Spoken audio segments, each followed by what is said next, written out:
ስታወረት እንደርሰማ ለእሷ የምትጨነቅላትን ያለ ትንሽ እንኳን ብትጨነቅልኝ ኖሮ እንደዚህ ባልሆነ ነበር። አፈር ጠጭ። ኧረ ራስሽ ጠጪ። ሴት ልጅ ነሽ፣ ስርዓት ይኖርሽ ብዬ ስንት ነገርኩሽ ቤዛ። አንተ በእነሱ ማን ምን አገባ ነው ወይስ አንተም ፎንቃ አለብህ? ምን አገባሽ አንቺ? አዎ ምንም አያገባኝም። ከናኦል ጋር ሌላ ነገር አቀጃ አደርጋለሁ ካልሽ ቤዛ አንላቀቅም። ምን ሆናችሁ ጨዋችሁ? በቃ ተረጋጋና ግባ። በጣም አሪፍ ካልሰራ ምን ሁሉ ልክ ያልሆነ አታዩም እንዴ እንዴት ሲጃጃል እንደነበር? ቢሆንስ መጣላቱ መደባደቡ ምን አመጣው? እኔ በንግግር እያሳመንኩት ያየኝ። ታዲያ አልሰማም ሲልሽ ምን ላድርግ? ቆይ ከመቼ ወዲህ ነው አንተ እንደዚህ አይነት ሰው የሆንከው? እንዴት በጉልበት ኪንጎን ለማሳመን ትሞክራለህ? ይቅርታ አዴ፣ የሚናገረውና የሚያደርገው ነገር አናዶኝ። ቢሆንም ዴቭ እንደ ራስ ነው ማሰብ ያለብህ። እሱም እኮ ልክ እንዳንተው አፍቃሪ ነው። አዴ፣ የኔን የፍቅር ስሜት ከማንም ጋር እንድታወዳድር አልፈልግም። ታዲያ እውነታው እኮ ዴቭ እኔ በሆንስ ብሎ ማሰብ ነው። ኪንጎን ደግሞ ከአሁን በኋላ ስትመታው እንዳለህ ማለት ለሱ ልጅ የተቆርቆርሽልን? ቆይ አዴ፣ ከሱ ልጅ ጋር የሆነ ነገር ጀምረሻል እንዴ? ለነገሩ ልክ ነሽ። እኔ ነኝ በመሀላችሁ የገባሁት። ከሱ ልጅ ጋር እንደዚህ አይነት ነገር ባትጀምሪ ኖሮ። ዴቭ አፍህን ዝጋ። እኔን አታውቀኝም እና ነው ስንት ነገር ነግሬ እንዴት እንደዚህ ታስበኛለህ? አሁንም ስለ እኔ እንደዚህ የምታስብ በጣም ታሳዝናለሽ።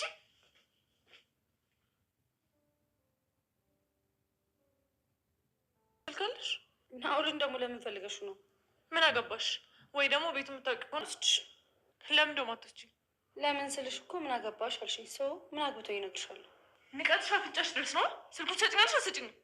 ልቀቂኝ። እሺ እነግርሻለሁ እኮ ተናጋሪና ለቅሻለሁ። ቤዛ እያሳመምሽኝ ነው እኮ። እዊ አሳመምኩሽ? አሁን ሳላስለቅስሽ ቶሎ ንገሪ። እሺ ቆይ ልቀቂኝ። 09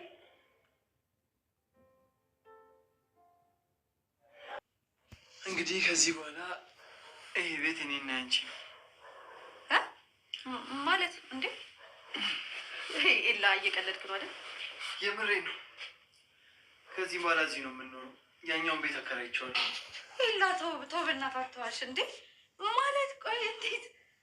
በአዲስ እቃ በአዲስ ቤት አዲስ ፍቅር እንዳንድ እንጀምራለን። ኤላ እየዋሸኝ ነው አይደለ? የምሬ ነው። እስኪ ሙች በላይ። ለምን ትሞችብኛለሽ? አትቀልድ በእናትህ። ይሄኛው ቤት ነው? አዎ። ወይኔ ኤላዬ በእናትህ ልቀር። ሰላም ጤና ይስጥልን። ውድና የተከበራችሁ ውድ የቻናል ቤተሰቦች እንኳን ደህና መጣችሁ። በያላችሁበት ሰላማችሁ ብዝዝት ይበልልኝ። ሰራተኛው አዳይ እንደቀጠለ ነው። ዛሬም ይዤላችሁ ቀርብ ያለው በባለፈ ክፍል 52 እንግዲህ እንዳይተነው እንደነበረ እንግዲህ አዳይና ሊዱ ታግዶ ከዛ ተመልሶ በሰላም ወደ ቤታቸው እንደመጡ ነበረ። አሁን ደግሞ ናኦልን ዳይመንድና ኪንጎ ቀጥቅጠውት ነበረ። ከዛ ምስጢራቸው ሲነግሩት ሁሉም ነገር አዘኑለትና በቃ ከኛ መስራት ከኛ መቀጣት ትችላለህ ትለዋለች። እዚህ ጋር ደግሞ ለምለምና አዳይ ወይ ለምለምዬ ትላታለች። አንቺ ጥሩ ሰው ነሽ፣ እኔ ባንቺ ቦታ ብሆን መቼም ቢሆን የናኦል ቅጥ አላደርግለትም ነበረ። ያንቺው ሲሆን እኔ በጣም የገረመኝ የሊዲያው ነው። ቆይ ሊዲያ እንዴት ነው ኤላን ታፈቅረዋለች? ኧረ ሊሊ የምነካሽ ሊዲያ በዛ መንገድ ልታስበው አይመስለኝም። እና ይሄ ያሳበባት ነው እንዴ? ቆይ እኔ ያልገባኝ ልጁ እና ከመሬት ተነስቶ ነው እንዴ? ልጅቷ እኮ ሊዲያ ናት፣ የፍቅር ታናሽ እህት በያት ብላ ያ ሁሉ ቀን አግቶ ሲያሰቃየት የነበረ ልጅ እንዴት ነው ምንም ነገር ሳትል ለፖሊሶቹ እንደዛ ዋሽታታ ታስፈተዋለች? የሆነ አንቺ ማታውቂው ነገር ማለ አዳይ። እኔ እንጃ ሌሊዬ፣ እኔ ራሱ ተአምር ነው የሆነብኝ። እሱስ ቆይ ሊዱ ላይ እንዴት ነው ተመችቷለች? ኧረ እሱ ምንም አያስብም። የነገርኩሽ ለምለምዬ ጓደኝነታቸው ገና ትናንትና ነው በሀዘን ልቡ እኮ ተሰብረዋል። እሺ ብቻ ልጁ በጣም ፈጣሪ ያጽናው። በጣም ለክስክስ ነገር ነው። በዛ ላይ ደግሞ በጣም ይቸኩላል። እንግዲህ ልዱን አደብን ካስገዛልን በጣም ጥሩ ነው። ሊሊ ግን አንቺ ገና ነሽ? ደህና ነኝ አዳይ፣ ምንም አዲስ ነገር እንጂ ሁሉም ሰላም ነው ብላ በፈገግታ ኤላዬም ከእናቷ ጋር ተነጋግረው መሄድን ትተዋል። የምርሽ ነው ኤላዬ ለምለምዬ ብላ አዳይን የለምለም ታቅፋታለች። እንኳን ደስ አለሽ ብላ ምን ዋጋ ነው ብለሻል? እዚህ ቤት ቤዛና ሊዱ እነሱ እያሉ እዛ ሄዶ ብገላገልሻል ነበረ። ተይለልዬ እንደዛ ትበይ፣ ተመስገን ማለት ነው የሚሻለው። ደግሞ እኮ እነሱ ስላንቺ ብዙም አያስቡም።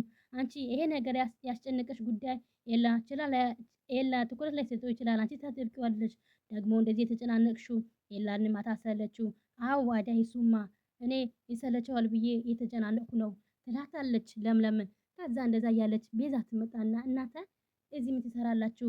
ምንድነው ቆማችሁ? ማነው የምታሙት? በይቀቲን አንደኛው መኝታ ቤት አንደኛው እዚህ ሁኚ ቦቱ በገቡ ቁጥር ሰው እንደዚህ ያደርጉ ማለት ጥሩ አይመስልሽም? ትላለች ለምለም።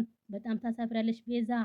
ሲጀመር አንቺ ማን ፈቅዶልሽ ነው እዚህ ቤት እንደፈለግሽ ገቢ የምትወጪ? ስትላት እኔ እኮ ማንም ያዘኝ በወጥ ጠበቀ። እስኪ ራስሽን ተመልከቺ። ቆይ ማንን ብለው ነው የምታስቢ? እኔ ማዘዝ የምትቺ ነው የሚመስልሽ? ወይ ሌላ ዓላማ ካለሽ ንገሪና ረፍ እንበል። ካልበዛ ዝም ብለሽ ስራ እንዳለበት ሰው አንዴ ኪችን፣ አንዴ ሳሎን፣ አንዴ መኝታ ቤት እያልሽ ሰውን አትረማመሽብኝ ትላታለች። ምን አገባሽ አንቺ? አዎ ምንም አያገባኝም። ነገር ግን ቆም ብለሽ ሁሉም ነገርሽ ብታስተካኪ ወይዘሩት ቤዛ ብላ ከዛ ትወጣለች። አንቺ ጓደኛሽ እንዴት ነው የጠገበችው? የነገሩ አንቺ ነሽ የልብ የሰጥሻት። ቆይ ጠብቆ ሁለታችሁም በዚህ ቤቱ አድርጌ እንደማስወጣችሁ ለማውለት ካላስቀደምሽ ትላታለች አዳይን። ምን አባች ነው ያልሽው አንቺ አዳይ? ከዚህ በኋላ ለሊን መናገር ቀና ብለሽ ልታያት እንዳች የምትፈልጊው ነገር ካለ እኔ ማዘዝ ትችያለሽ። የስራ ኃላፊነቴን እወጣለሁ። ከዛ በላይ ትርፍ ነገር እንዳትናገሪ ብላ አዳይን የቤዛን እንደዚህ ስትጠረረ።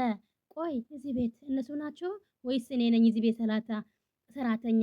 እኔ ለማዘዝ እኮ ትንሽ እኮ ነው የቀራቸውን ንቀታቸውን የሚያስበረዳላቸው ሰው ያስፈልገኛል ያለች እንግዲህ ኩሽና ላይ ቤዛ እዚህም ትላለች።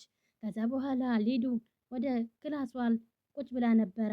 ከዛ ኤላ ይመጣና አጠገቧ ቁጭ ይላል። አጠገቧ ቁጭ ሲል እሷም ዞር ትላለች። ከዛም በኋላ ሊዱ ለምንድነው ማታወሪኝ? አትራቂኝ ባክሽ ይላታል። ያስቀየምኩሽ ነገር አለ እንዴ? ምን ነው? ለምን እንደዛ አልክ? እንደ በፊቱ እኮ አይደለሽም ሊዱ። አስቂም አትጫወችም። ምንድነው? ቆይ የተፈጠረ ችግር አለ እንዴ? ይላታል ኤላን። ደግሞ እንደሰማሁት ከሆነ ለራስሽ እኮ ከቤት ነው የጠፋሽው። ለምንስ እንደዛ ለማድረግ አስፈለገ? አሁን እውነት ለኔ ተጨነቀህ ነው ኤላ? አዎ እውነት ነው። አሁን እውነቴ ነው። ለምንድነው ማልጨነቅ? በከፋኝ ሰዓት በሚደብረኝ ሰዓት አንቺ እኮ ነሽ የምታዝናኝ ይላታል ኤላን። ደግሞ እንደዚህ መሆንም አያምርብሽም ይላታል። አንቺ የሚያምርብሽ ፈታ ስትይ ነው ውሸታም ትለዋለች። በጣም አስመሳይ ሰው ነህ ኤላ። ቆይ አንተ አንድ ቀን እንኳን ቤት ስመጣ ደህና መጣሽ ብለህ ትጠይቀኛለህ? ሊዲያ ለምን መጣሽ? ሊዲያ ውጪልኝ። ሁሌ እንደዛ እያጨማለከኝ ነው። እኔ አንድ ቀን እዚህ ቤት ስትመጣ ውጣልኝ ብዬ አውቃለሁ? እስኪ እንዳስቆም ብለህ አስብ። በጣም ይቅርታ ሊዱ ይላታል ኤላ። እንደዚህ እንደሚሰማሽ አልመሰለኝም ነበረ። እኔ እንደዛ ማደርገው ጠልቼ ሳይሆን አንድ ላይ ሆነን ስታይ ሌላ ስለምትጨነቅ ነው። ምን አለ ለኔስ የሷ የምትጨነቅላት እኮ ትንሽ ብትጨነቅ። አንተም አዳይም ለምለምም ሁሌ አንድም ቀን ተረታችሁኝ አታውቁም። እስኪ ተፋቲኝ ሊዱ፣ እስኪ አንቺ እኮ ንገሪኝ ይላታል። እርግጥ ነው ከቤት ማስወጣት አልነበረብኝ። በስልኩ በጣም ይቅርታ። አሁን ምንም ነገር አልፈልግም ውጣልኝ ትለዋለች። ሊዱ እኔ እኮ ኤላ ነኝ እና ኤላ የሆንክ እንዱስ እኔም ሊዲያ ነኝ እሺ ትለዋለች። ኤላ አሁን ምንም ነገር አልፈልግም ከክፍሌ ውጣልኝ፣ ስታከብረኝ ነው ማከብርህ የምችለው ብላ ከዛ ሊዱን ዞር ብላ ወደ አልጋዋ ላይ ትተኛለች። ኤላም እሺ እወጣልሻለሁ ሊዱ ብሎ ከዛ ግን ስለተመለሽ በጣም ደስ ብሎኛል ብሎ ደህና ስለሆንሽም ደስ ብሎኛል ያለ ኤላም በደበረኝ ሰዓት በከፋኝ ሰዓት ቤቴ መምጣት ትችያለሽ፣ ለኔም መደወልም ትችያለሽ። ምንም ነገር አልፈልግም አሁን ውጣልኝ ትለዋለች። ኤላም ምንም ሳያቅማማ እሺ ብሎ ከዛም በኋላ ዴቭ ክላሱ ነበረ። ፍቅር ትመጣና ዴቭዬ ትላለች። ለምን መጣሽ ፍቅር? አንቺ ልጅ እዚህ ምንም ነገር አላመርሽም። ደህና ነሽ? እስኪ ተመልከተው ፊቴ ምን ይናገራል? ደህና ናት ይልሃል? ከዛ እጇን ትይዝና እስኪ ልቤን ስማው ብላ በልቧ ላይ ግልጽ ስትለው እኔም ግራ እያገባኝ ምንድነው የሚልህ? ደህና ናት ብቸኝነቷ ተስማምተዋት ይልሃል ወይስ ምን እያለህ ነው? ታይ ፍቅር በጠዋቱ መተሽ ቀኔና ታበላሽብኝ። በቃ እኔና አንቺ መሃል ላይ ምንም ፍቅር የለም፣ አትሸወጂ ዴቭ። እኔ በጣም ነው የምወድህ። በዚህ ሁኔታ ከቀጠልኩ እሞትብሃለሁ። ስሜቴን ተረዳኝ። ከዛ እሱም ማን በፍቅር እንደሞተ ትሞቻለሽ ይላታል። ፍቅር ተይ አትቀልጂ ይላታል ዴቭ። ከዛም በኋላ ፍቅር አዳይን አፈቀርኳት ያልካት አልነበረም? የኔስ ፍቅርስ የኔስ ስሜትስ እንዴት መረዳት ያብቃል? የአንቺና የኔን ፍቅር አብቅተዋል። ፍቅር ትክክለኛው ስሜት የሌልና የአዳይ እንደሆነ ነው ማቀው። ልክ አንተም እንደምታምነው የኔና አንተ ሁሌ የሚቆይ የዘላለም ነው የሚመስለኝ። እኔ አንቺ ላፈቅርሽ አልችልም ይላል። ፍቅር ቆይ ስንቴ ንገርሽ አዳይን መቼም ልታፈቅርህ አትችልም። ምናልባት ለጥቅም ፈልጋህ ይሆናል ብላ ኪንጎን በጣም ትወዷለች ብላ ፍቅርን ለዴቭን ትወሰውሰዋለች። በኔና በአዳይ መሀል ጣልቃ አትግቢ ፍቅር ከጨረሽ ውጪልኝ። እኔ የምልህ ብሰማ ኖሮ ከብዙ ነገር ትደን ነበረ። በኋላ እንዳይጸጸትህ ፍቅር እኔ ባንቺ ጉዳይ ምንም የሚጸጸተኝ ነገር የለም። ከፈለግሽ እንደፈለግሽ ሞት ትችያለሽ። ግን አንድ ነገር እንገርሽ በኔና በአዳይ መሀል ምንም ጣልቃ እንዳትገቢ። የውልሽ ሊዱም ቢሆን ስትጨቃጨቁ ስትጣሉ መስማት አልፈልግም ይላታል ዴቭ። ትንሿ እህቴን ከዚህ በኋላ ባንቺ እኔ ካልደረሱብኝ አልደርስም። ደግሞ ሊዱን አልፋ ትቀመጥ። ከናኦል ያላት ነገር ታቁም። እሱ በጣም አደገኛ ሰው ነው። አረ ልክ አንቺ እዚህ ቤት ስታመጪው አደገኝነቱ አልተሰማሽም ይላታል ዴቭ። ልክ ከሊዱ ጋር ሲግባቡ ነው አደገኝነቱ የታየሽ። ፍቅር ክፉ አታስቢ። እስኪ ራስሽ ቆም ብለሽ አስቢ። ዴቭ እኔ እኮ ክፉ አይደለሁም። ጥሩ ለመሆንሽም ለራስሽ ነው ለማንም አይደለም። እሺ ዴቭ አንተ ስለማይታይህ ነው እንጂ እኔም እንዳንተ ነው ማስበው። በቃ ካሁን በኋላ አንተ የምትለኝን አደርጋለሁ። እኔም ምልሽን ማድረግ አይጠበቅብሽም። እስኪ ራስሽን ሁኚ። ጥሩነትም ይኑርሽ። በሰው እጅን አትከፊ ይላታል። አልገባኝም። እስካሁን የውሸት ነው የምትኖሪው?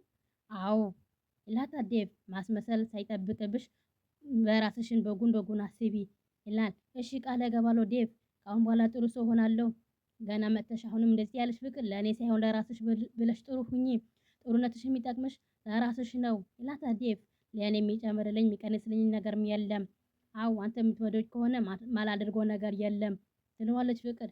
ውጪ ልኝ ስላት እሺ እወጣለሁ ብላ ጉንጩን ትስመውና ፍቅርም ከክላሱም ትወጣለች። ዴቭ በመቼ ልጅ በእውነቷ ነው ወይስ አበደች እያለ ከዛ ወይ ፍቅር እያለ ቆይ አንቺ ምን ማድረግ ነው የሚሻለኝ እያለ እያሰበ ይገኛል ማለት ነው። እዚህ ጋር ኤላን ሶፋ ላይ ቁጭ ብሎ ነበረ። ሶፋ ላይ ቁጭ እንዳለ ቤዛ ትመጣና ፊትሽ ምን ሆነሻ ሲላት ጊዜ ባክህን ቤታችን በአራጣ ምንድነው ተበድዬ ሊወረስ ነው ብላ ከዛ በኋላ እሷን ደግሞ ብሩን እኔ እሰጥሻለሁ ይላታል። የዛሬ የነበረን ቆይታ በዚሁን አበቃለን። በቀጣይ እስከምንገናኝ ድረስ ቸር ሰንብቱ። ሰላም ለሀገራችን፣ ሰላም ለሕዝባችን እያልኩኝ ከዚሁ መሰናበታለሁ። ይህንን ቪዲዮ ከወደዳችሁት ላይክ፣ ሰብስክራይብ